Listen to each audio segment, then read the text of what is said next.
Hi friends, welcome to Sindhuja Vaishu kitchen. இன்றைக்கி நம்ம பார்க்க போகிறது நல்ல டேஸ்ட்டாக ஹெல்த்தியாக அவல் கார கொழுக்கட்டை தாங்க எப்படி செய்கிறதுன்னு பார்க்க போகிறோம். இது வந்து பிகினர்ஸு பேச்சுலர்ஸ்லாம் ரொம்ப ஈஸியாக செஞ்சிடலாங்க. சும்மா இட்லி தோசையே போர் அடிக்கிறப்ப இதை போல் அவல் கார கொழுக்கட்டை செஞ்சு பாருங்கள். ரொம்ப டேஸ்ட்டாக இருக்குங்க, டிஃப்ரெண்ட்டாகவும் இருக்கும். இதோட வந்து தேங்காய் சட்னி கார சட்னிலாம் வச்சு சாப்பிட்டிங்கன்னா அருமையாக இருக்குங்க. வாங்க இன்றைக்கி இது எப்படி செய்கிறதுன்னு பார்க்கலாம். அவல் கார கொழுக்கட்டை செய்கிறதுக்கு நான் 2 கப்பு அவல் எடுத்துருக்கேங்க. 2 கப்பு அவலையும் சேர்த்துட்டு நல்லா தண்ணி ஊற்றி அலசிக்கலாங்க. வந்து ஒரு 2-3 டைம் நீங்கள் தண்ணி ஊற்றி நல்லா அலசிக்கோங்க. அப்போ தான் நல்லா வந்து அதில் உள்ள டஸ்ட் எல்லாம் போகும்.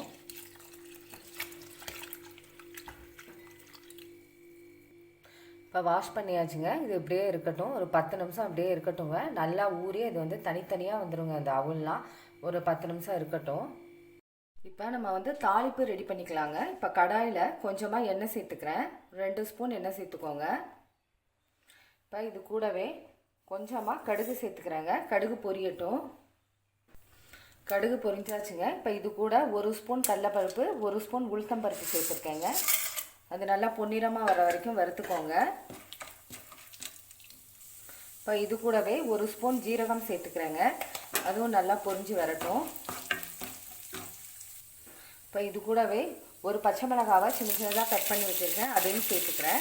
இது கூடவே ஒரு துண்டு இஞ்சியோ நல்லா சின்ன சின்னதாக கட் பண்ணி வச்சுருக்கேன், அதையும் சேர்த்துக்கிறேங்க. சேர்த்துட்டு நல்லா கலந்து விடுங்க. இப்போ இது கூடவே ஒரு பெரிய வெங்காயத்தை சின்ன சின்னதாக கட் பண்ணி வச்சுருக்கேன், அதையும் சேர்த்துக்கோங்க. சேர்த்துட்டு அதையும் நல்லா கலந்து விடுங்க. கொஞ்சம் நேரம் வதங்கட்டுங்க வெங்காயம்.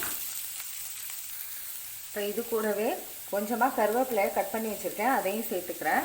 இது கூடவே கொஞ்சமாக கொத்தமல்லி தலையும் சேர்த்துக்கிறேங்க. சேர்த்துட்டு அதையும் நல்லா கலந்து விடுங்க. நல்லா வாசனையாக இருக்குங்க கொத்தமல்லி தலைலாம் சேர்த்துங்கன்னா.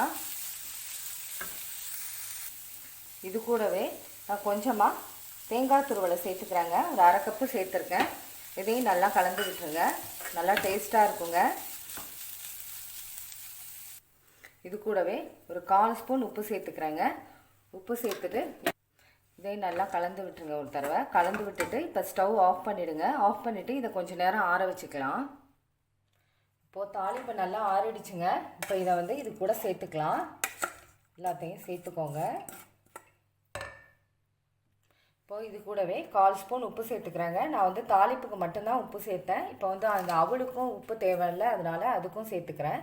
இது எல்லாத்தையும் நல்லா மிக்ஸ் பண்ணுங்கள். நல்லா மிக்ஸ் பண்ணி நல்லா மசிச்சு விடுங்க. அந்த அவலெல்லாம் நல்லா இந்த தாளிப்போட நல்லா மிக்ஸ் ஆகணுங்க. அந்த அளவு மசிச்சு விடுங்க. இப்போ நல்லா மிக்ஸ் பண்ணியாச்சுங்க. இந்த அளவு எல்லா பக்கமும் மிக்ஸ் ஆகிற மாதிரி பண்ணி வச்சுக்கோங்க. இப்போ இதுலேருந்து கொஞ்சமாக மாவை எடுத்து உங்களுக்கு எந்த ஷேப்பில் வேணுமோ அந்த ஷேப்பில் நீங்கள் இது போல் பிடிச்சு வச்சுக்கலாங்க.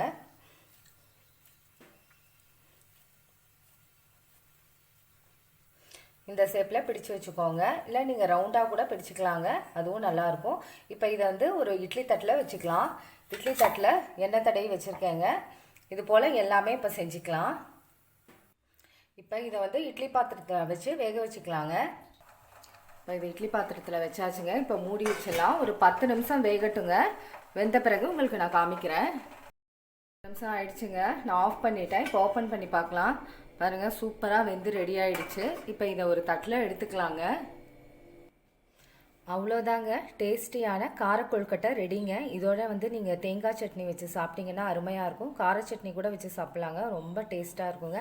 எப்போவுமே இட்லி தோசை இதே மாதிரி செஞ்சு போர் அடிக்கிறப்ப இது போல் செஞ்சு பாருங்கள், ரொம்ப அருமையாக இருக்குங்க. நீங்கள் காலையில் டிஃபனுக்கும் செய்யலாம், ஈவினிங் ஸ்நாக்ஸுக்கு கூட செஞ்சு கொடுக்கலாங்க. ரொம்ப அருமையாக இருக்கும். நீங்களும் ட்ரை பண்ணி பாருங்கள். இந்த வீடியோ உங்களுக்கு பிடிச்சிருந்தால் சப்ஸ்கிரைப் பண்ணுங்கள். பக்கத்தில் உள்ள பெல் பட்டனை கிளிக் பண்ணுங்கள். Okay, thank you.